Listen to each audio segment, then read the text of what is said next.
ডাকসু নির্বাচনের সময় কয়েকজন প্রার্থী শুধু পরীক্ষা স্থগিত চাইলেও পুরো বিশ্ববিদ্যালয়ে ছুটি ঘোষণা করেছে প্রশাসন। এতে বিশেষ কারো সুবিধা দেখছে অধিকাংশ প্যানেল।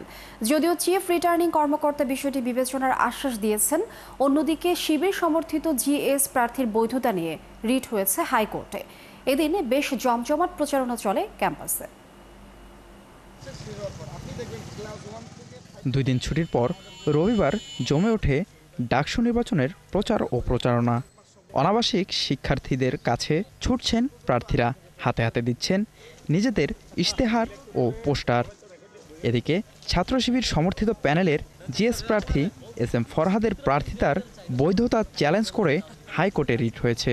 আবেদনটি করেন কয়েকটি বামপন্থী সংগঠনের প্যানেল, অপরাজয় ৭১, অদম্য ২৪-এর এক প্রার্থী। শিবিরের যেই ইসলামী ছাত্র শিবিরের যে কমিটি কমিটিতে থাকার তার যে অবস্থান সেটি আসলে সম্পূর্ণভাবে এই লক্ষ্য এবং উদ্দেশ্যকে কন্ট্রাডিক্ট করে।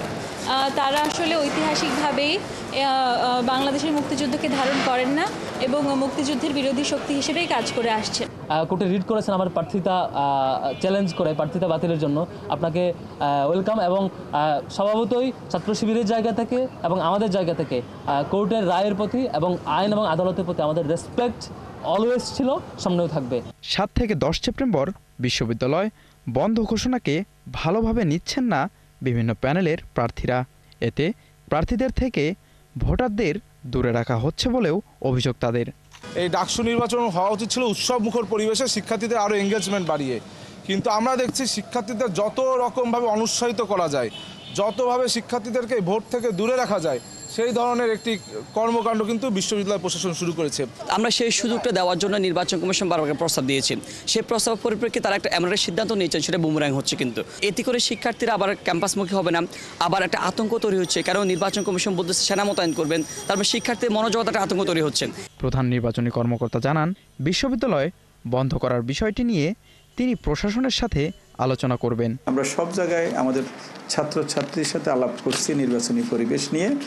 সবাই বিপুল উদ্দীপনায় ভোট চাইতেছে, একে অপরের সাথে কৌশল বিনিময় করতেছে।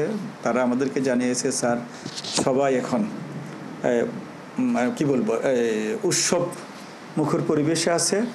এদিকে বিভিন্ন প্যানেলের বাইরে স্বতন্ত্র প্রার্থীরাও নির্বাচনে শক্ত প্রতিদ্বন্দ্বিতা গড়ার লক্ষ্যে জোরদার প্রচারণা চালাচ্ছেন। রায়হান কবির, ৭১, ঢাকা।